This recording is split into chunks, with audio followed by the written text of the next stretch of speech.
गुरुब्रह्मा गुरुर्विष्णु गुरुदेवो महेश्वरः गुरु साक्षात् परब्रह्म तस्मै श्री गुरवे नमः।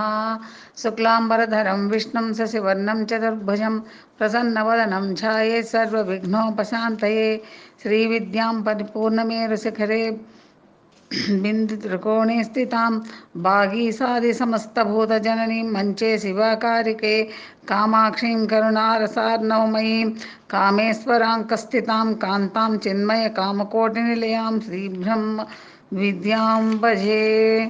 बिन्दुत्रिकोणवसुकोणदशारयुग्मं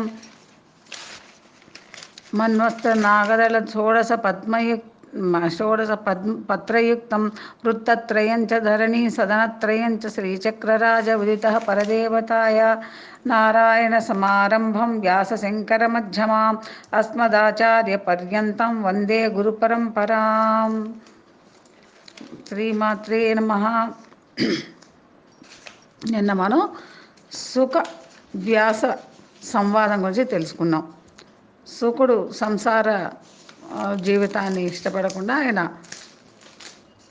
తురీయావస్థలోకి అంటే సన్యాసాశ్రమంలోకి ప్రవేశిస్తానంటే తండ్రి వ్యాసుడు నాయన ఆశ్రమాలు ఒకదాని వెంట ఒకటి అంటే బ్రహ్మచర్యాశ్రమం, గృహస్థాశ్రమం, వానప్రస్థాశ్రమం, సన్యాసాశ్రమం ఇలా వరుసగా క్రమ పద్ధతిలో వెళ్ళాలి, కానీ అలా వెళ్ళకూడదు నాయన, దీనికి వేదం ఆ విధమైన పద్ధతుల్ని ఏర్పాటు చేసింది అని చెప్పినా కూడా ఆయన ఇష్టపడలేదు.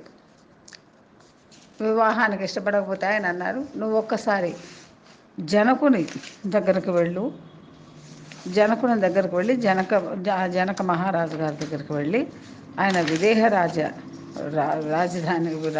రాజ్యానికి రాజు, ఆయన దగ్గరికి వెళ్ళిన ఆయన వెళ్ళి మిథిల వెళ్ళి ఆయన యొక్క నీ యొక్క సందేహాలన్నీ కూడా ఆయన తీరుస్తాడు.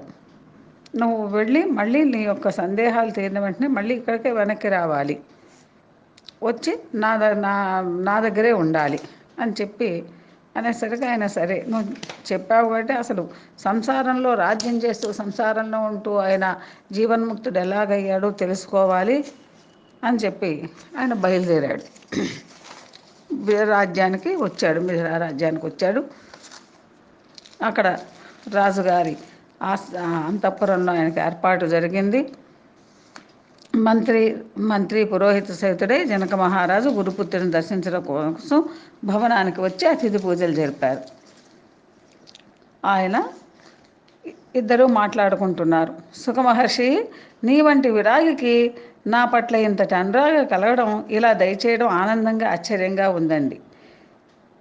అసలు కారణం ఏమిటో తెలుసుకోవాలని నేను ఆశపడుతున్నాను అన్నాడు జనకుడు. మహారాజా, నా తండ్రి వ్యాసుడు నన్ను గృహస్థాశ్రమం స్వీకరించమంటున్నాడు. ఆశ్రమాల్లోకెల్లా అదే ఉత్తమోత్తం అంటున్నాడు. నేనేమో అంగీకరించలేకపోతున్నాను. ఇది బంధనం అంటాను, నేను కాదంటాడు ఆయన. వాదించుకున్నాం. ఆ సందర్భంలోనే నీ ప్రస్తావన వచ్చింది.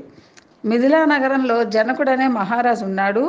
ఆయన జీవన్ముక్తుడు, విదేహ రాజ్యాన్ని అకంటకంగా పరిపాలిస్తున్న